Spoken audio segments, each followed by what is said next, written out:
Hi again. You certainly don't have to be an anarchist to observe the Clinton Trump presidential campaign and see the whole bizarre charade as a mixture of dysfunctional reality TV and cult gatherings complete with glazed eyed devotees. But is this weirdness any different from the predictable, ritualistic gatherings known as the Labour and Conservative Party conferences? A country that works for everyone. Do me a favour. These waffle fests, starring Theresa May and Jeremy Corbyn, make meaningless statements ranging from £10 an hour minimum wage in 2020 to the latest wheeze, the Brexit Repeal Act. Love the Victorian terminology. Everything here seems to be progressing backwards. You only have to look at things through the distorted prism of the housing crisis. Both these parties, Labour and Conservative, can do nothing on a national and local level except to exacerbate it. Hundreds of thousands of luxury apartments are under construction. Many more are on the drawing board. Well over half will remain permanently empty as investments. It simply isn't worth the bother of renting them out as they gain over 10% a year in value. Money is cascading in from the world's rich. No borders here. What's happening in London is starting to happen all over the UK. Many of these hideous glass fronted constructions are sold and resold overseas before even the foundations are laid. We're only witnessing the tip of the iceberg. It's a situation spiraling totally out of control. It's aided by the unbelievable social peace here in the sleepy UK, something that's almost unfathomable from any perspective. With here in Brexit land 16 million adults having less than £100 in the bank.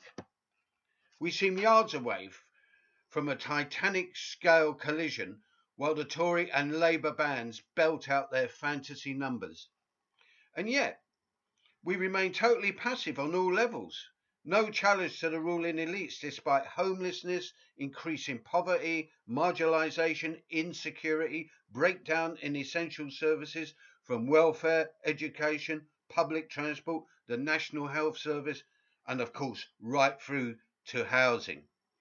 With ruling class arrogance and triumphalism baying full on so far in the second half of the second decade of the 21st century, no response. In truth, no government here in the UK can do anything even to slow down the housing crisis.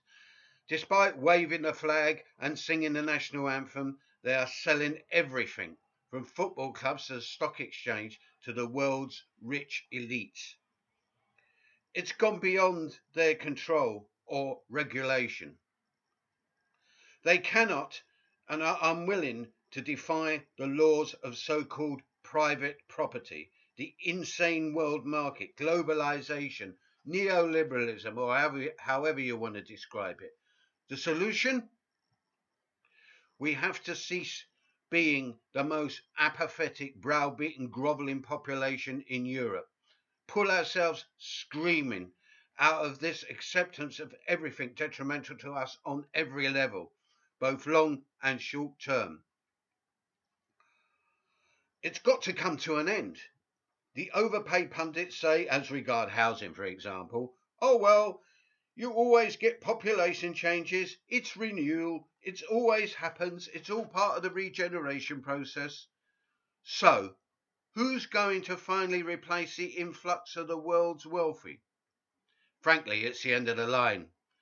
There's only one answer to all this and more, even in this choking smog of cringing conformity, political and social conservatism of the right, left, and centre, and that is class war, waged by us rather than them. Rebellion, revolution, starting on the streets. This housing crisis can only begin to be solved by mass occupations leading to total direct expropriation. Despite the sullen acceptance of the status quo by our population, what will happen come the next crash itself well overdue? It's got to give, and we'll have to mount a real all-out challenge or go down completely. But as anarchists, we say, why wait until then?